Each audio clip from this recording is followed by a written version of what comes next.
Assalamu alaikum. Welcome everybody to this presentation in the first International Congress on the Arabic and Occidental World.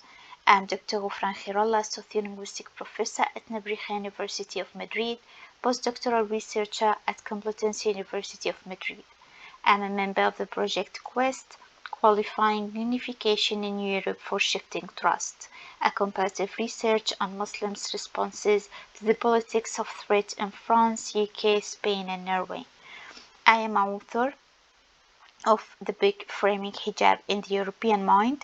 Today's presentation is based on the book analysis. It has a semiotic approach, cross-culture framing of the hijabic visibility in European public school. Is it a sign or a symbol? What is a sign? A sign is used to talk about something that stands in for something else. Signs can be of different kinds. Words are signs. When I say or write down the word cat, it allows me to communicate with you without a need to look for a real cat and show it up to you. A picture of a cat does the same communicative effect. A smoke in the forest is a sign of fire. A puddle on the ground is a sign that it was raining yesterday. Signs consist of signifier and signified. The signifier in linguistics is the sound that we make. For example, the three letters ordered in that way, C, A, and T, stand for something else more than the linguistic utterance, cat. The signified is the concept referred to, the four-legged animal with fur. The referent is the actual cat. There is a difference between our thoughts of a cat and actual cat on your side, right? Cessus said that there is no inherited relationship between the signifier and the signified. There is no relation between the letters C, A, and T and the cat. He said this relation to be arbitrary. In order to use Cessus' theory out of the linguistic framework, Charles Peirce suggested that there is no more than one way to find out the relationship between the signifier and the signified. He argued that signs can be an icon, an index, or a symbol. An icon is anything with a physical resemblance to the evoked idea. A photograph of a cat is a perfect example. It evokes the concept of a cat. An index is the link between the evoked concept and what we see. It's a direct relation, as a smoke that comes from fire. A symbol has no relation between the signifier and the signified. It comes from our decision as a society member that the link should be that way. Language is a perfect example of symbols. If I am exposed to Mandarin symbols, I would not be able to find any reference to these symbols unless I am told by the embodied meaning of these symbols in Mandarin. There is no clue that could help me to figure out the meanings of these symbols.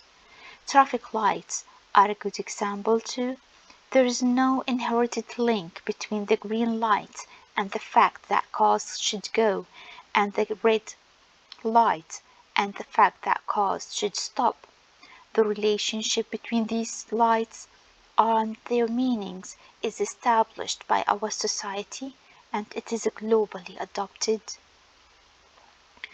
Signs and symbols are sometimes used interchangeably in social psychology, yet various scholars draw distinction between them. Kaldis argue that signs have an inherited meaning, while symbols stand for meanings other than they usually used for. Symbols acquire their meaning from the social convention. We don't go through semiotic theories to theorize for the sake of theorizing, although it might be obvious the relationship between icon, index, or symbol, but in intercultural communication, it gets more complicated when we understand some signs and symbols. Let me give you an example. Both pragmatics and semiotic assert on the importance of mutual knowledge for any successful communication. For example, zebra way is a symbol. In Spain, it gives the right to pedestrians to cross through the road. Cars have to stop to let the pedestrian cross through. So, a Spanish person crossing the road can do so without putting a lot of attention on all directions, as they know that cars would stop to let them cross through. In the contrary, in the United Kingdom, pedestrians have to look all directions before crossing the road, making sure that there is no car around, or calculating how fast the vehicles are to know if they can reach the other side of the footway safe and sound. Drivers don't have the obligation to pay a lot of attention whether someone on the footway desires to cross the road or not. Let's stop for a moment. Both drivers, from both contexts, know the meaning of the zebra way symbolism. It is to let pedestrians cross the road. It is a mutual knowledge, right?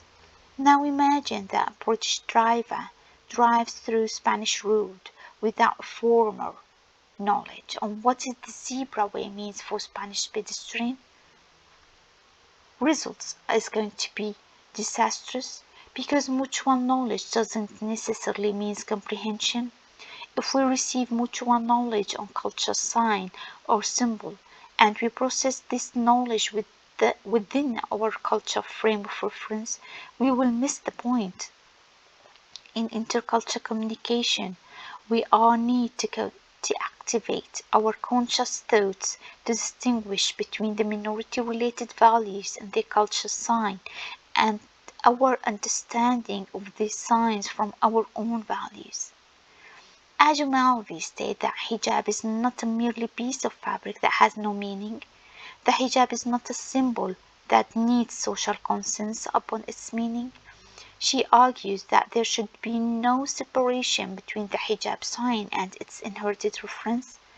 It is to say, there should be no separation between the semiotic from the practice, between the signifier from the signified. But what is the inherited meaning of the hijab sign? In this presentation, I will not be able to go through the Quranic revelation and Sunnah discourse on women's dress code because it's impossible to explain such a huge topic in a couple of minutes. Yet, it is important to know that Muslim dress codes and gender communication in the public sphere was not the first thing Islam called for. The divine revelation that demanded these codes came after 17 years of the beginning of Islamic journey.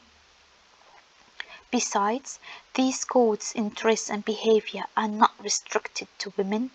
The Quranic revelation was directed to men first, then to women. The Prophet's narration on men's vestment is more frequent. Only one narration on women's vestment is found. Islam hasn't introduced a new dress code for women. It only regulated what women already used to wear. Please read the book I've published to know the arguments behind these statements. From pure religious perspective, the hijab, as a signifier, is a representative item of a broader system on gender public relations, which is the signified. This system includes lowering the gaze, modest dress to conceal the sexuality, and abstaining from illegitimate sexual behavior, all demanded from both genders.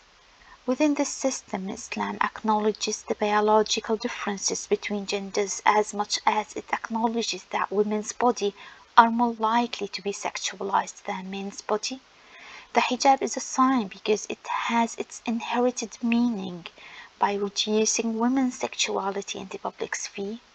But this criteria doesn't reduce her role in society, neither it is underestimate her intellectuality. When is the hijab sign understood as a symbol? It is understood as a symbol. When the inherited above-mentioned meaning is ignored, the hijab becomes a meaningless symbol and its new meaning is given by the society. For example, when a woman wears the hijab in a customized style only because every woman in her culture does so, in this case, the hijab is not a sign of a religious root with an inherited meaning, as mentioned before.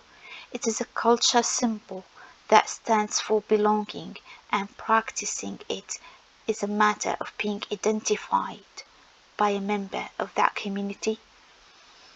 This shift in the hijab symbolism occurs in any society. Some aspects of this hijab-related values might be ignored by both genders, such as a modest dress or lowering the gaze. In the European public discourse, the hijab is understood in many different ways, but none of them coincides with the original meaning of the hijab sign. For example, when France banned the religious signs at public schools, the hijab visibilities was the main object or the main target. Press discourse applauded the act of freedom for oppressed women who practiced the hijab. They understand the hijab as a symbol of oppression to those poor women who don't celebrate their femininity in the public sphere. Politicians such as Bernard Stasi framed the hijab as a national threat to the indivisible's French laicite identity. Stasi said, "Today is the headscarf, and tomorrow?"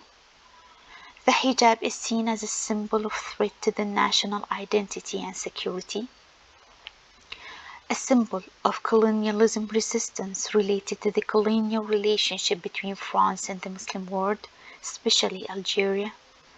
Unfortunately, France couldn't distinguish between the hijab symbol in the colonies of the last century and the national French hijab sign that appears in France today.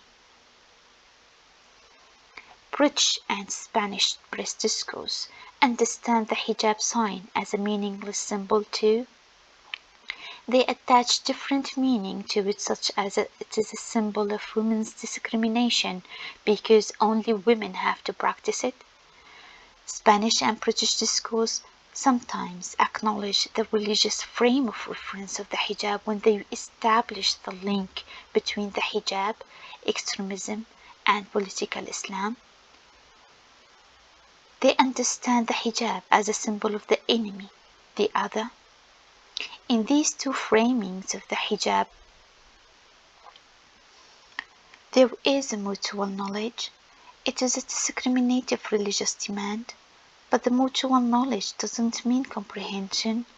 If the host culture would interpret the mutual knowledge from its frame of reference on women's sexuality and religious commitment, secular minds who believe in absolute equality between both genders, ignoring the biological and psychological peculiarities, are those who adopt such framing of the hijab symbol. They interpret the hijab demands within their secular frame of reference. They ignore the fact that to understand the hijab sign, they need to get closer to the Islamic inherited meaning. So next time, when you see a Muslim woman practicing hijab in your neighborhood, please do not interpret her hijab through what you think the hijab is, but to try to understand what the hijab means to her as a Muslim. The hijab is absolutely a sign that announces an important statement for those who practice it. So please do not impose your own interpretation on it. Just listen to hers.